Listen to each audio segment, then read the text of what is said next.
16,108। तो कर्मकांड में 16,000 मंत्र वेद की ऋचाएं ही भगवान की उपासना कांड के 16,000 मंत्र, ऐसा सुना हमने ठाकुर जी के मुख से।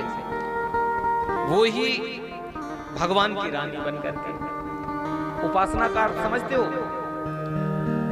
उप समीपे असनम सा उपासनम, भगवान का समीप प्राप्त करना, ये उपासना होता है। बिल्कुल समीप चले जाओ, समीप चले जाओ। हम नहीं कहते आज उपवास किया हमने, उपवास का अर्थ यह नहीं है कि हमने अन्न नहीं खाया, आज हमने भोजन ग्रहण नहीं किया तो हम उपवास हो गए।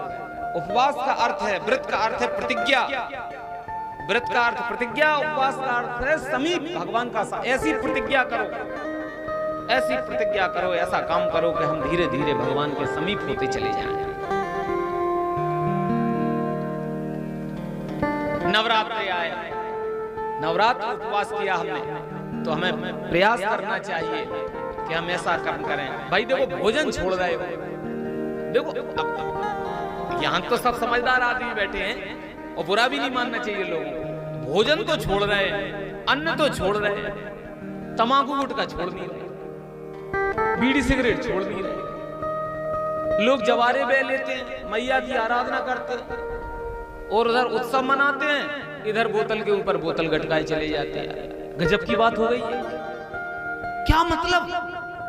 प्रकृति ने आपको इसके लिए नहीं बनाया है, जो हम लोग करे चले जा रहे हैं। यही मनमुखी जीवन है और कथाएं हमें सिखाती हैं, जीवन जीना सिखाती हैं, जीवन का दर्शन कराती हैं। क्या मतलब का वो ज्ञान, क्या मतलब की वो सोच, जो हमने सब कुछ समझ लिया, लेकिन हम ये नहीं समझ पाए कि हमें क्या खाना है, क्या पीना है, कैसे रहना है जीवन। प्रकृति ने हमें बिल्कुल शुद्ध सात्विक बनाया है, लोग जीवन बीत जाता है यार। संगत का असर क्या हुआ? पढ़े लिखे होने का मतलब क्या निकला?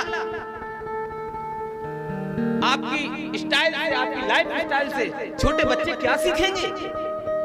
यही जीवन शैली तुम्हारी। हमें बहुत अच्छा लगता है, एक हमारे बीच में एक संगीतकार बैठा है, एक लड़का, वो छोटी उम्र से, एक दिन हमसे कह रहा है, गुरुजी सब कुछ बने, सब बने, आप जैसे महापुरुषों के साथ में रहे, उसके बाद भी अगर अच्छे इंसान ना बन पाए, एक ढंग ढोरे के इंसान तक नहीं बन पाए, मानवीय गुण अंदर नहीं आ पाए, तो क्या किया यार? क्या किया तुमने?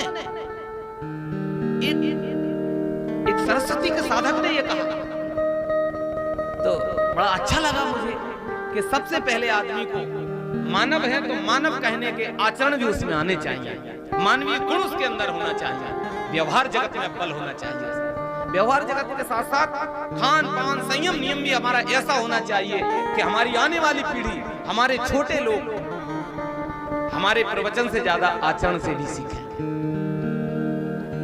मैं आपको निवेदन कर रहा हूं, बड़े आदमी को चाहिए, जिसकी समाज में प्रतिष्ठा हो, जिसको समाज में सम्मान मिलता हो, उस आदमी को चाहिए कि अपने वचन से ज्यादा, वाणी से ज्यादा, अपने प्रवचन से ज्यादा उसे अपने आचरण पर भी ध्यान देना चाहिए।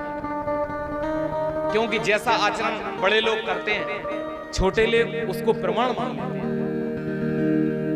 बड़े भाई हम लोग करें, हम लोग करते जाओ, बच्चों को दिखाते जाओ, वो तो कहेंगे आज नहीं तो कल, कल नहीं तो परसों, बोतल खोलना सीख जाएंगे, तंबाकू गुटखा चबाना सीख जाएंगे। वो जानते हैं कि हमारे दादाजी खाते, हमारे बड़े भाई साहब खाते, मम्मी खाते, पापा खाते, और किस मुख से रोकोगे आप उन लोगों को?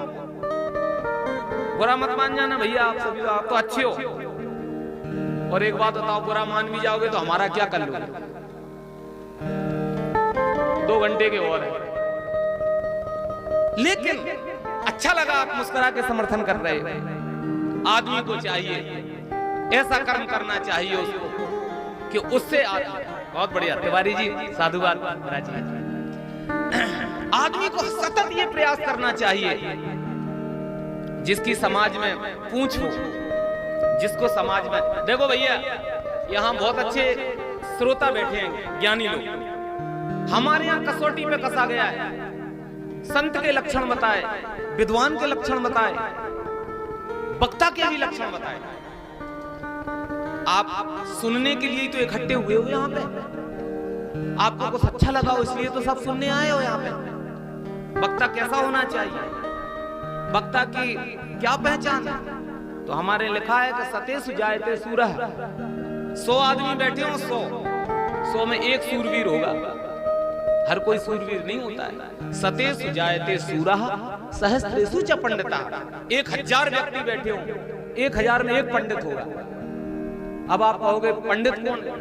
तो उसमें बताया गया सत्य असत्य विवेचनी बुद्धि सा पंडा, जो सत्य और असत्य का ठीक ठीक विवेचन कर देता हो, और ऐसे विवेचन करने वाली जिसकी बुद्धि हो, ऐसी बुद्धि का जो मालिक है उसी को पंडित कहा गया है। पंडर बुद्धि ऐसा पंडा, जिसकी पंडा बुद्धि है।